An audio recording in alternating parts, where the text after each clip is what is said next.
Okay, hey everybody, and welcome to another episode of On the Wrist from Off the Cuff. Today we have a really cool piece from Hamilton for you. But first off, a little bit about the brand. Hamilton was founded in 1892 out of Lancaster, Pennsylvania, in the good old US of A. Since then, now they're a fully Swiss-made brand. Of course, they fall underneath the Swatch Group, and basically where the Swatch Group markets them is in that middle range, pretty much a sister brand to Tissot. Now, a little bit about the type of watch this is. This is a chronograph.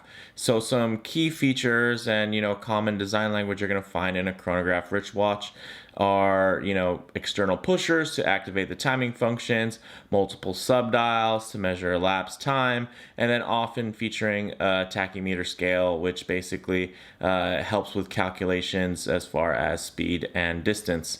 So let's go ahead and zoom out and pick this up and go over a couple of those fine details. So this is the Hamilton Khaki Field Chrono Automatic, and its original retail price was right around, it was actually $1,200, so $1,245, but now you can find them for around $700, kind of depending on where you look and where you're able to find these, because they are a little bit hard to find now because this is the 38 millimeter diameter, which I believe is discontinued. Go ahead and correct me if I'm wrong in the comments below, but I know that it's a little bit easier to find at the 42 variant. Pretty much still pretty easy, but the 38s are just a little bit more scarce now. Now, a little bit about those specs. So it is 38 millimeters wide with a 15 millimeter height, which is to be expected, with a chronograph movement, especially since it is an automatic there versus a manual wind or quartz. This is fully made in stainless steel with a brushed case. It has a polished crown and pushers, of course, a very nice signed crown. The crystal is a sapphire with a double dome, so there's no distortion there. So basically a double dome means it's domed on the outside and then also domed on the underneath. All right, so back to the crown. It's a non-screw down crown, but it is signed nicely with the Hamilton H, as you can see. And the movement inside is the venerable Valjoux 7750. It offers hacking and hand winding, 4 hertz movement. So it's going to have a very nice, smooth beat count there with 8 beats per second. And as you can see, the rotor is very nicely done. Really great action. Workhorse movement. You'll find this movement in watches that are much more expensive. And it's actually pretty funny because you'll find this movement in watches that are kind of even micro brands that put this movement inside their watches that will charge a lot more than Hamilton does, which is an established brand with a lot of great history. So that's definitely interesting, and it just goes to show that Hamilton definitely has that bang per buck really locked in. So as you can see, just to reiterate, this does have a really nice display case back there, and the case back itself is actually pretty unadorned. It's pretty much all just brushed, as you can see there, but on the glass itself is kind of where they put a little bit of those kind of spec information, stainless steel, water resistance and whatnot. It's just kind of on the outer portion of the glass versus on the metal there, which I think was a very nice touch, and really keeps it looking nice and clean back here, and it suits kind of the minimalist design, which is really nice. So on the dial, as you can see, it is a matte black color. Let me just try to get it positioned nicely so you guys can all see. And then it basically has printed indices. It has a day-date complication at 3 o'clock. It has painted hands and C1 Superluminova.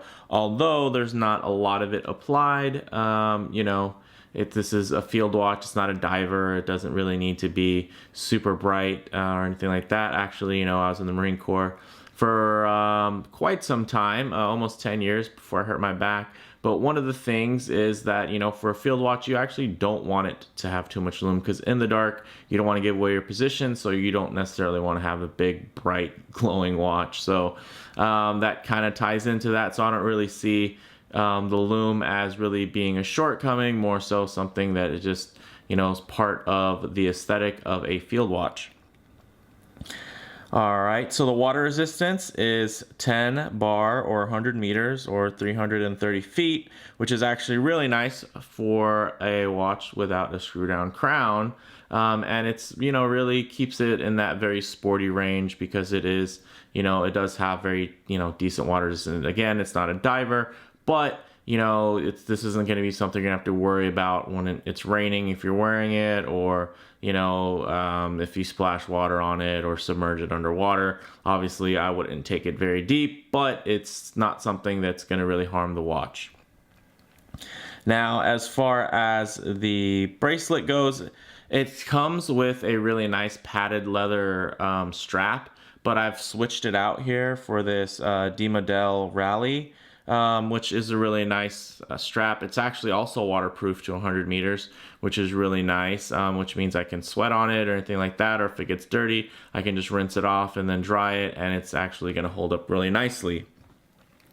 The lugs are 20 millimeters, which is great, and as you can see, I have the chronograph running right now, and you can see on the subdials there, you have your 30-minute counter up top, and then down below is, it looks like a 12-hour, and then right here you have your running seconds on the outside flank there. So let's go ahead and see the action. So go ahead and stop, start again, stop, and then go ahead and restart. So as you can see, really nice, very solid. Of course, you know, the 7750 is pretty bulletproof, really great movement, it's extremely reliable, and it's actually a pretty high-end movement. It's not, although it is probably about as common as the 2824 when it comes to, you know, automatic chronographs, and at least a Swiss-made automatic chronographs. And then when you kind of have a Swiss-made automatic watch, chances are you're going to have a 2824 in there. The 7750 is just a much higher level movement. It's a lot more advanced, really, really great. I mean, just as you can see, just the rotor alone can tell you a little bit about that. Let me see if I can get it to whir up there for a second. Of course, not wanting to cooperate on camera. There we go. So definitely a fine piece, really great winding efficiency there, great winding feel on this. Oh man, it's just a whole nother level, step above. I mean, even my 2892 watches, just I say the winding action is just really buttery, but it still has a really nice tactile feel where you're feeling the resistance. It's not just flying through. You feel very connected with the movement, which is really great. So let's go ahead and get it on the wrist. So here we go.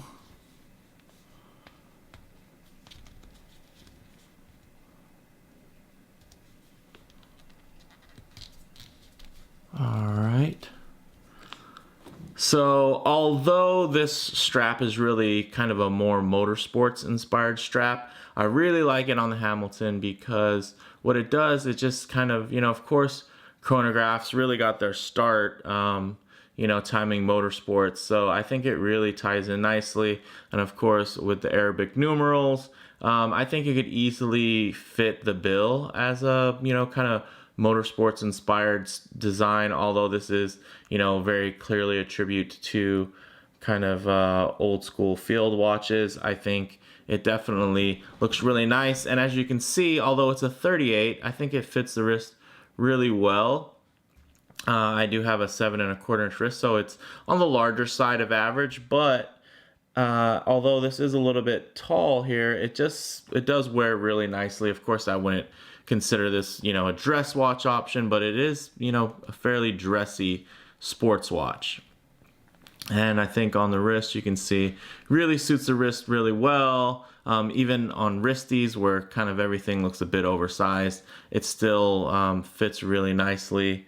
Those lugs with that nice turn down helps kind of guide the strap a little bit nicer around the wrist there. So there was a little bit of care taken from that standpoint. And as you can see here, the high polished bezel ties into the polished accents on the pushers and the crown. And then everything else is brushed, which really adds to that very nice, sporty aesthetic. So on wrist, it has very classic proportions, although it is a little bit tall. It's not bulbous. I mean, I have plenty of watches that are this tall, but maybe not, this small in diameter. So, of course, it's going to seem a little bit of a different scale-wise when you have a diver, that's 42, 43 millimeters wide, and then it also is, 15 millimeters tall. But I think it really wears well. It was one of those things on paper I was a little bit worried about, but in the flesh, in the metal on wrist, I gotta say, I think it wears really, really nicely, and it actually makes me feel a little bit safer about purchasing, other tall kind of chronograph movements in the future.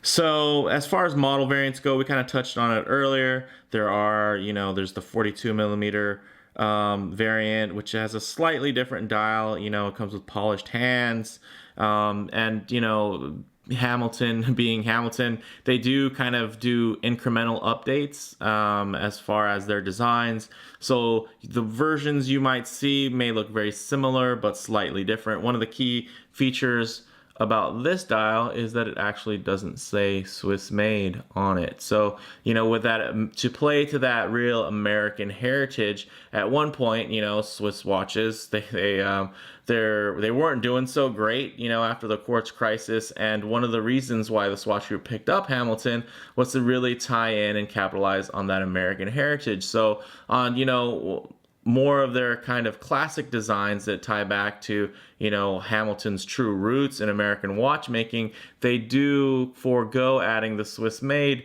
which, hey, who knows, maybe it'll make it a little bit more collectible in the future. But, for me, it's just one more of those little thoughtful details that, Hamilton kind of provides that tell a little story, which is really, really nice.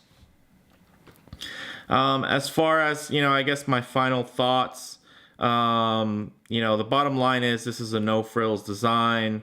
It's really kind of in the same vein as the Omega Speedmaster Man-on-the-Moon or the Breguet Type 20. It's all about providing that ultimate legibility in a very classic package. It also has that amazing value, for what you get. It's an automatic chronograph. From an established brand that has an honest design heritage. This isn't a design that's just lifted from somewhere else. This is something where, Hamilton has a long history with the Khaki Field line. And, as far as comparable models, there are many 7750 powered chronos, and most of them are much, much larger and a lot more expensive. So to kind of find that, really that great value proposition here, I think, is fantastic. And having it in the 38 millimeter diameter, of course, I've covered a couple of videos where I talk about smaller watches, and I think the trend as far as the industry right now is we are going back to some more of those classic sizes. To find a 38 millimeter, I think it's fantastic. And it does have that vintage and that kind of heritage feel to it as far as the design language goes, but you don't have to worry about the same things that come along with owning a vintage watch, like problem servicing, finding parts, just kind of older materials. You don't have to worry about, Hasselite crystal and polishing it or anything like that, or keeping anything original. And there's a lot less worries when you're buying a new watch. And this is a new watch that provides you with an old look, and it's very classic. And, it's not It doesn't look like it's trying really hard to pull off, you know, a vintage aesthetic. I think it just does it very naturally because this is a very classic look. So let's go ahead and get the chronograph running again, just so you guys can see it go. Also, you know what? Although this isn't a huge loom machine, let's go ahead and charge it up and get a little loom shot while we're here. Let the camera focus. So as you can see, the loom is definitely fine. It's not like it's and you can even see the seconds hand cross over the minute hand and it'll eventually pass over the hour hand, and you can kind of see that it's going there on the chronograph. So I think it's definitely a great looking piece. Loom isn't too shabby. It's really nothing special, nothing to write home about, but it's nothing to complain about either, I would say. All in all, really impressed with this piece. Fantastic, great value, great action, you know, everything pretty much you need when you're looking for a mechanical chronograph. And you know, amazingly enough, the price is very, very nice. So if you can find one of these, make sure that you grab one, and don't question it. If you're, you know, if you're in that kind of size range where you're looking for a smaller watch, this is definitely the one for you. I think if you have a smaller wrist, this is, you know, one of the few 38mm chronographs you're probably going to find out there that's automatic, that wears really well. And it does have a lot to do with that, as you can see. That case back there, that bubble case back, just gives you that range of motion. As you can see, nice and comfortable. Wears really nice. There's not too much of a gap in there. You know, I think if you kind of nitpick and you stare at it to kind of judge it and examine it, you know, you might take that as a negative, but I think you throw it on your wrist and you're just feeling good about it. You know, this is something that, especially I think with this strap, it really dresses it up nicely and really makes it a lot more stylish and more versatile versus kind of being completely dependent on the field watch aspect. And of course, with that bubble back, it wouldn't be great, although I think it looks great on a NATO. You know, I put it on a NATO and kind of have it lay on the table. I think it looks great. Probably not great to have it on a NATO on the wrist because that does make it sit a little bit taller. And, you know, probably the last thing this thing needs is a couple millimeters of extra height from running a NATO underneath it. So I wouldn't recommend that. If you want to run it on a NATO, you should probably just get the mechanical, you know, three-hander or the automatic, because those are a lot slimmer and will wear on the wrist a lot nicer. And, you know, you don't want to cover up this great movement anyway. I think it's a lot of fun, kind of on a two-piece strap. So when you take it off, you get a look at that rotor, that action, and it's a really cool piece. So let me know what you guys think in the comments below. You think it looks too big on my wrist, too small? You know, I don't think it looks too big at all. It is a 38mm. So it's funny though, because, you know, I did go through a phase when I thought 38s were too small for me, and now I'm really learning to appreciate those kind of in my tenure of watch collecting there. So go ahead, let me know what you think. Let me know some other budget chronographs that you can think of. And, you know, if you haven't already, please hit like and subscribe for more content. Thanks.